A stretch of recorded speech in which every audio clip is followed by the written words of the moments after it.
going to talk about Ohio State right now. The Crimson Buckeyes have been, filling up our mentions on Twitter, talking a lot about how this team is going to be, if not improved, the same operationally on offense, right? CJ Stroud is now with the Houston Texans. You've got Kyle McCord, who's presumably going to be the starter. We'll talk about him in just a second. And a schedule, I think, that is very, very workable. There are some landmines along the way, but overall, I think Ohio State can once again dream about chasing a championship. They were just a few seconds away from winning that semifinal game against Georgia and then probably running away with it over TCU, but that didn't happen. It was a very balanced offensive unit that hid some defensive warts last season, but there was certainly improvement on both sides of the ball all season long. Jim Knowles is in his second year as the defensive coordinator for the Buckeyes.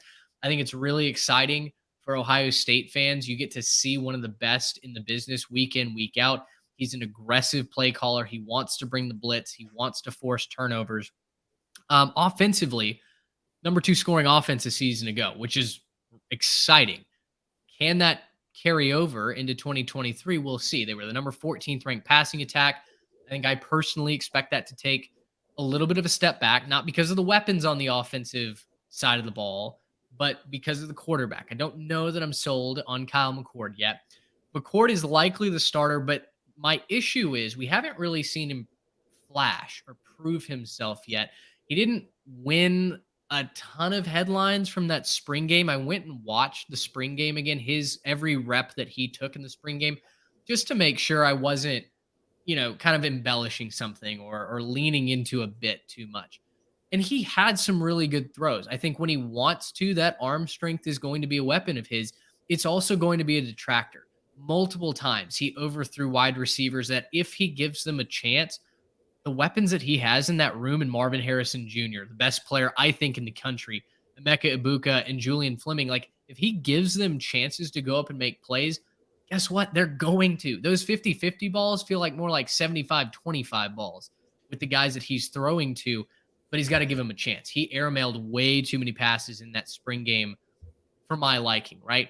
Now, could that all be turned around in fall camp, summer workouts?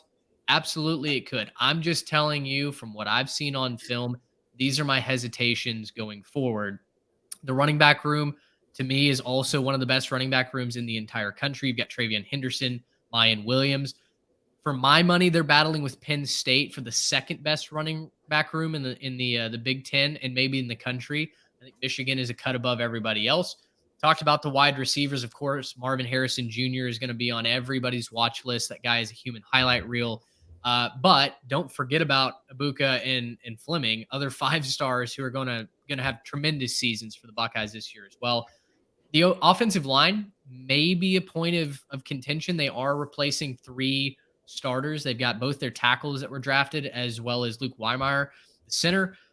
Josh Simmons is a guy who's coming over from San Diego State to play right tackle in all likelihood. So they should be a very strong unit, but again, a cut below kind of that Joe Moore Award winner that Michigan has, I think, right now in the preseason. Trey, offensively, this team seems like they could be a lot of fun. It's like if the quarterback is the gasoline in the Ferrari, like, are you putting in the premium, right? Are you paying full price to get that Ferrari out on the open road? What, if any, questions do you have about Ohio State's offense, or do you think McCord is going to be just fine? Well, you haven't mentioned, Mitch, I don't know if you know this, but Kyle McCord and Marvin Harrison Jr. were high school teammates. I've I been don't know told if, multiple times. yeah, that's just everywhere right now if you can't hear the sarcasm in my voice. But, I mean, the formula is going to be the same it was with CJ Stroud. CJ Stroud is a generational talent at quarterback, and I think he proved that down the stretch last year, especially in that Georgia game. But the formula is going to be basically the same. It's distribute it to your weapons. Just like you said, it's not a 50-50 ball with these guys. It's a 75-25 ball a lot of times. If you're just giving them a chance, they're going to make you look really, really good. Again, no disrespect to CJ Stroud. He absolutely earned everything that he got. Kyle McCord, I think, is going to be a step back from CJ Stroud. I don't think that that's hot take central over here. But what he has, and when we were talking about this on ranking of the quarterbacks in the Big Ten a few months ago. The reason that we had him in our top 5, despite having, little proof on the field in college, is the receivers that he has to throw to. He's going to have good stats. He's going to be put in a position to win. What I'm more concerned about, yes, Kyle McCord could absolutely, have a really rough ride out of the gate. He could really struggle to build chemistry. He could, have a lot of things go wrong. That's in the cards. That's a possibility. What I'm more concerned about is Ohio State being able to run the ball when they absolutely need to. When you look at the Michigan game, when you look at the Georgia game, I know they put up a bunch of points in those games, and you might be looking at their statistics from last year saying, Trey, they had, a top 25 rush offense. What are you talking about? Or top 30, top 40, somewhere up there. But when they needed to, it was really difficult for Ohio State to get the yards that they could. They have talented running backs. They have talented offensive line, but for whatever reason, when they really needed those yards to continue drives and keep drives going, they really struggled to get that. So I'm worried now that there's less talent at quarterback. Yes, you're going to have to commit more guys to cover those receivers. Absolutely. But our defense is going to be able to cheat just a little bit more to make Ohio State still struggle with running the football in those key situations. That could be the difference between winning and losing these games against Michigan and Penn State and even Notre Dame, who they have in the non-conference schedule this year. So, I think that's the worry on offense. We're talking on defense too. That pass defense, man, they have the anchors up front. They have Eichenberg in the middle that I'm really excited about as a linebacking prospect, but who is going to help step up to stop the pass? Who is going to, make that key stop in the secondary when they absolutely need to? Because down the stretch last year, you had guys like Ronnie Bell, you had all the Georgia wide receivers, all of those guys were just running circles around this Ohio State defense down the stretch last year. So that could be, again, we're splitting hairs here because we're talking about the elite of the elite in this division. These are 3 titans of the sport. And so if you have a weakness like that JJ McCarthy or Drew Aller or whoever, Sam Hartman at Notre Dame, because they're on the schedule too, those guys are going to be able to exploit that. So if Kyle McCord is not ready to win a shootout game, that could be a big problem for Ohio State. All right, guys, help me out. So when I'm looking at Ohio State, when I'm thinking about why this team's going to be good, when I've listened to Ohio State fans about why they're going to be good this year, I keep hearing some of the same things. I hear that quarterback is going to be improved. You got, Kyle McCord, he's going to be so good, and that they've got one of the best wide receiver rooms in all of college football. And we certainly agree on a lot of that stuff. I know, Mitch, you're maybe not as high on McCord, but he could certainly be really good. The wide receivers are fantastic, but that's kind of been the case for Ohio State for a little while, right? They've had CJ Stroud and then before him, Justin Fields, who both were first-round quarterbacks. And then you really think about the kind of receivers that they've put through there. Hardline has done a great job, with guys like Garrett Wilson and Jackson Smith and Jigba, and countless others at this point. You look at this and I'm saying, okay, well, it seems like the same story for Ohio State. So why shouldn't I think that they're just going to make the college football playoff and then get bounced in the semifinals? Because that's kind of been the trend with them, over the course of their program's history. That seems to be about where they get stuck. So for me, I'm having to look at this and say, where's the rub, right? Where does this change? What's going to have to change, right? What gives on Ohio State? What's going to have to improve in order for Ohio State to take that next step as a program and to get over the hump of just maybe making the semifinal?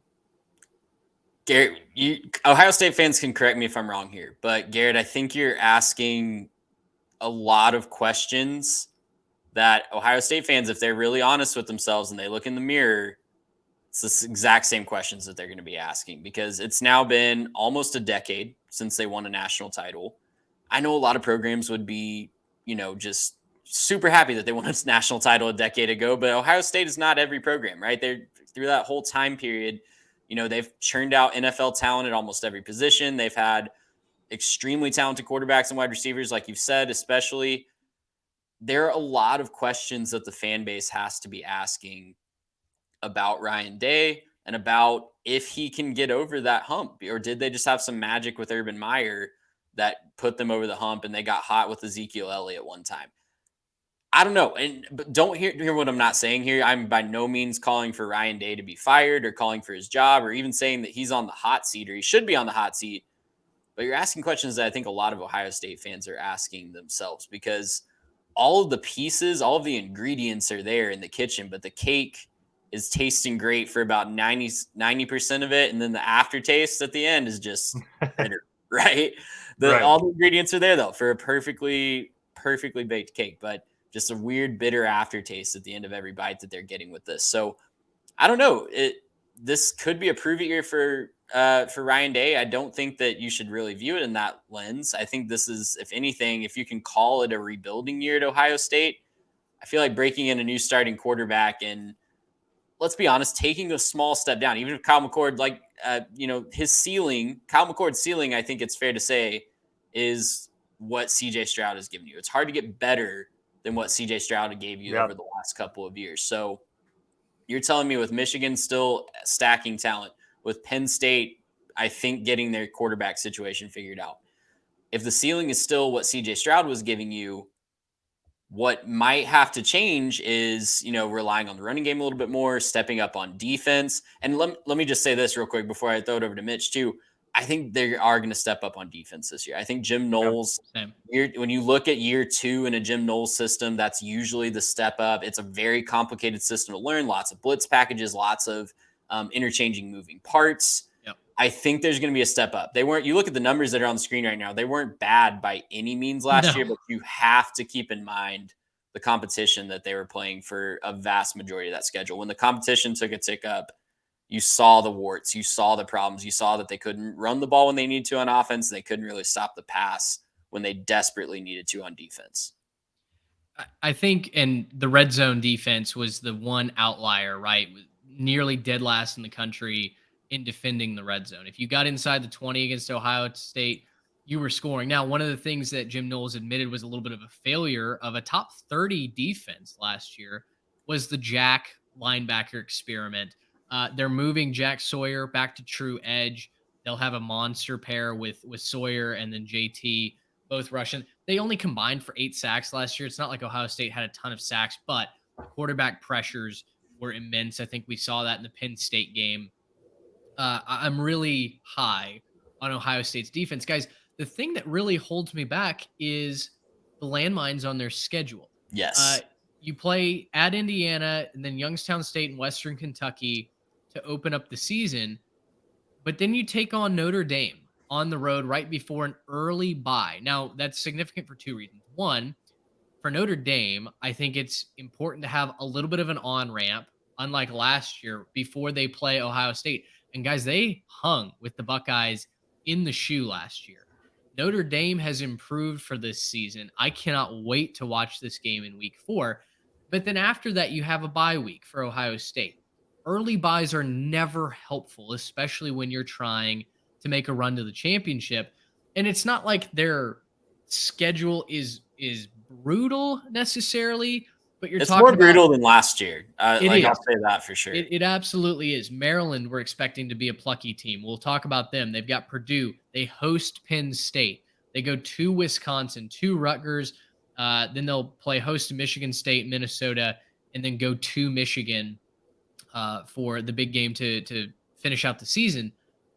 Guys, for me, and I'll let you chime in here, I've got the Buckeyes at 10-2, which I know this is going to anger a lot of Buckeye fans, and I understand. But going to Notre Dame, who hung with you on your home turf last year, they've got a much better offense than they had last season. That is undeniable. And then Michigan, I think, is just a cut above what you are as a program right now. No offense to Ohio State. It's not a bad team in Columbus. I just think there's a better one out there. Am I crazy for thinking that Ohio State goes 10-2 and misses the college football playoff, is the 3rd best team in the conference this year? I don't think you're crazy, and I have them right there at 10-2 as well. I think you look at, that's basically saying they go 2-2 against Notre Dame, Michigan, Penn State, and Wisconsin, who little tease here. High on the Badgers. We were high on the Badgers, if you can't tell by my nameplate here. But 2-2 in those games with 3 of them on the road. What part of that sounds unreasonable to a team breaking in a new starting quarterback and, losing a lot of production? It's not like they have, I know they're churning in, they're keeping a lot of wide receiver production, Guys, offensively overall, and I know this has a quarterback factored into a lot of it, but we talked about offensive line replacing 3 starters. They were only returning 57% of their offensive production from that behemoth of an offense last year. So there's a lot of new pieces that have to come in and either step into a new role or just completely come in fresh and be ready to hit the ground running from day one. I do like the ramp up in their schedule. I like that they have 3 tune-up games before Notre Dame this year. I think that works also for Ohio State as they're breaking in a new quarterback. But that close to the schedule, guys, is just absolutely brutal after the bye week. Yeah, and I'm at 10-2 as well, and finishing second in the division. So I think that that's going to be a really solid season for them. I think that they're going to be just fine. But for me, the theme is going to be inexperienced quarterback versus teams early in the year, right? I'm looking at a couple of spots early for them to possibly slip up, and they're going to be going against very experienced quarterbacks on the other side. When you look at Notre Dame, they have to go against Harmon. When you look at Maryland, they're going against Talia. And so like that, those are 2 different quarterbacks that have experience. And we all know that things can be different versus, practice, looking at what a guy looks like in practice, how he throws against the same guys that he's been throwing against all summer. And then actually, strapping it on and going in and saying, hey, I'm going to go and, play against somebody I've never seen before, is play against these guys who I don't know their tendencies. They're going to get different defensive looks. They're going to get, a fan base and, a hostile crowd if you're at Notre Dame. And so I'm looking at this as an opportunity for them to grow. And there's going to be a lot of growing experience for McCord. I think he'll be really, really good long-term, but I don't know that, beginning of the season, September especially, he's going to be able to make that adjustment that quick. And let me just say this, because I can hear the Ohio State fans just furiously typing at their keyboards, right? I can hear it already. They could very much go 13-0, right? They could very easily go 13-0. We're just pointing out the possible flaws here. And again, when you talk Ohio State, you are talking about one of the elite teams. You're comparing them with other elite teams. I don't care about Ohio State versus Minnesota or Nebraska or some of these other teams on the schedule. I care about Ohio State versus Michigan. And right now, Michigan is a little bit better, and they've proven that on the field over the last 2 years. So, look, could Ohio State come out and blitz Notre Dame by 30 points week 4, and we all have to backtrack on this and say, yeah, they're clearly above where we thought they would be with Kyle McCord? Absolutely. In a preseason preview, this is where we're at right now. We have to see it on the field before we're fully on board with that. Gracious, how about